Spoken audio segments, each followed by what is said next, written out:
तो last episode में हमने देखा था कि सारे डिसाइबल लो जाओ के नए रूप को देखकर बिल्कुल सदमे में चले गए थे, क्योंकि सालों से जो लड़का जिससे पीटता हुआ आ रहा था जिसने उसी को बिल्कुल सुअर की तरह पीट दिया। तब शौक बहुत ही गुस्से में किया था कि यूजलेस बास्टर्ड, तुम्हारी इतनी हिम्मत कि तुम मुझे सबके सामने मारो। देखो अब कैसे मेरी फैमिली वाले तुम्हें दौड़ा दौड़ा के मारेंगे। मैं खुद तुम्हारे बॉडी के एक एक पार्ट को जानवरों को खिलाऊंगा। जिस पर लो जाओ दोबारा इसके बढ़ते हुए क्या था कि लगता है कुछ कसर रह गया है। और इतना कहते लो जाओ चेंग हाओ के पास पहुंच के इसे एक बहुत ही जोरदार किक मारता है, जिससे इसका शेष का बोन बिल्कुल बुरी तरीके से टूट जाता है। तब इसके के खाते चौंका दूर जाके गिरता है और इसकी बोलती भी बंद हो जाती है।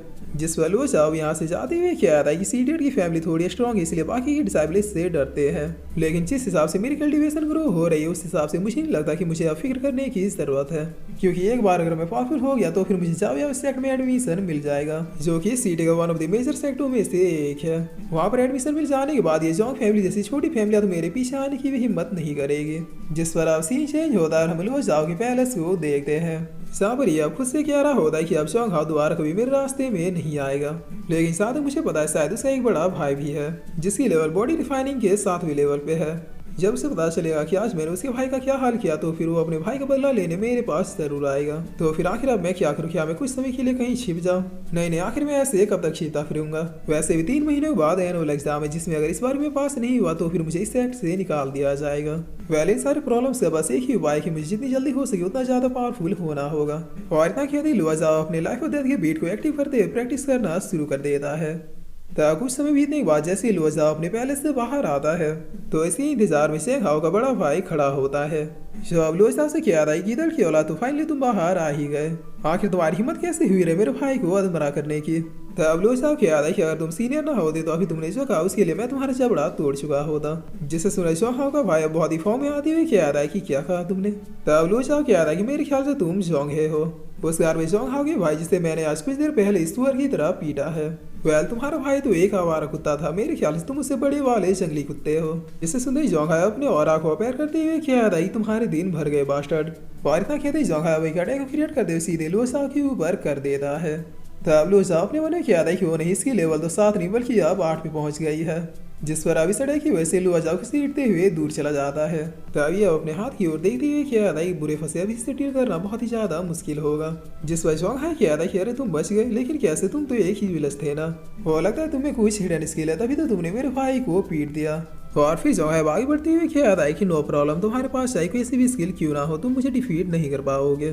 तुमने मेरे भाई की चेस्ट की हड्डी तोड़ी, अब देखो मैं तुम्हें कैसे ऊपर से लेकर नीचे तक तोड़ता हूँ। तब लुआ साहब अपनी पावर देखते हुए क्या आता है कि अभी तुम्हें इसे डिफीट नहीं कर सकता, मगर इसे सीरियसली इंजर्ड जरूर कर सकता हूँ। लेकिन इसकी वजह से मैं भी बहुत ही ज्यादा इंजर्ड हो जाऊंगा। जिस पर तभी यहाँ कुछ डिसाइबल आते हुए क्या आता है कि देखो सीनियर जोंग है, लगता है वो अपने भाई का बदला लेने यहाँ पर आए हैं। चलो अच्छा, आज इस लुआ को दोबारा से पीटते हुए देखने को मिलेगा।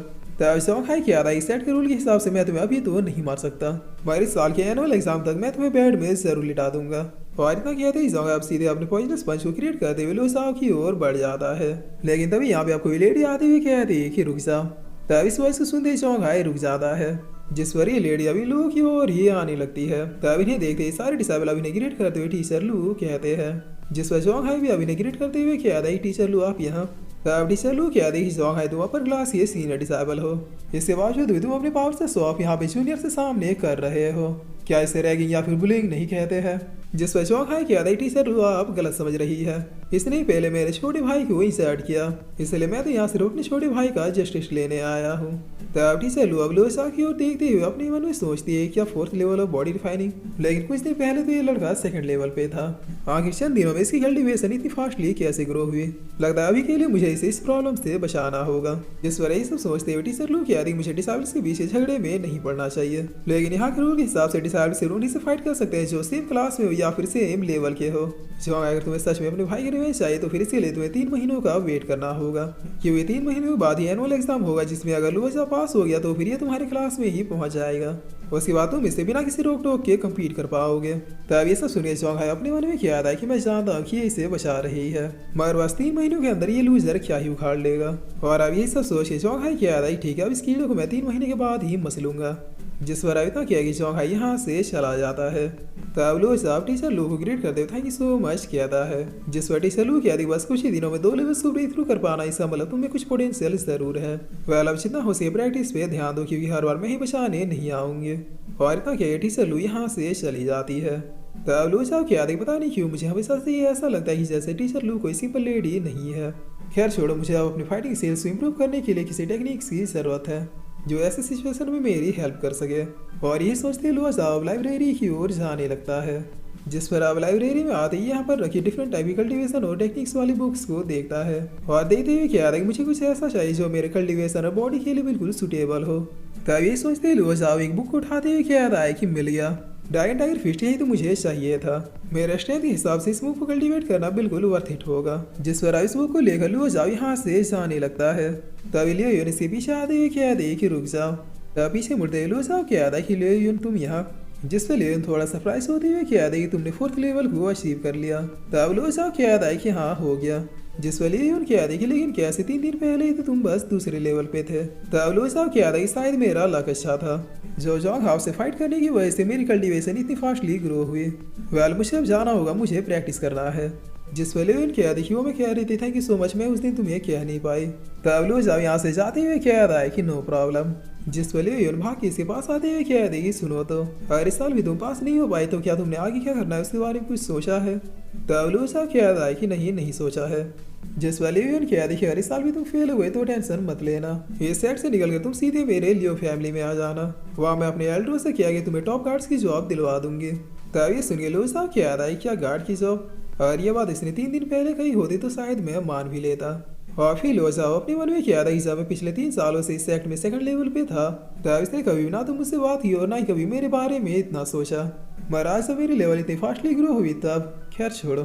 जिस वालों जाब ली हुई उनसे क्या था थैंक यू सो मच मेरे बारे में इतना सोचने के लिए, मगर मुझे तुम्हारी कोई हेल्प नहीं चाहिए क्योंकि इस बार मैं फेल नहीं होने वाला। तब यहाँ एक लड़का आते हुए क्या रही क्या मैंने सही सुना तुम इसलिए उनके ऑफर को रिजेक्ट कर रहे हो। मैं इसलिए ना भी ना जाने कैसे कैसे लोगों के बारे में सोचते रहती है। ये बास्टर्ड इस सेक्ट का सबसे यूजलेस और लूजर लड़का, क्या आप भूल गए।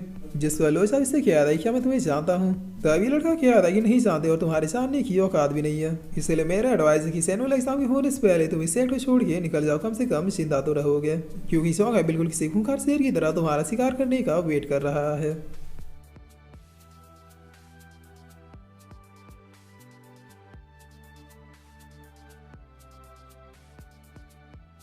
और फिर इसी के साथ ये एपिसोड यहीं पे खत्म होता है।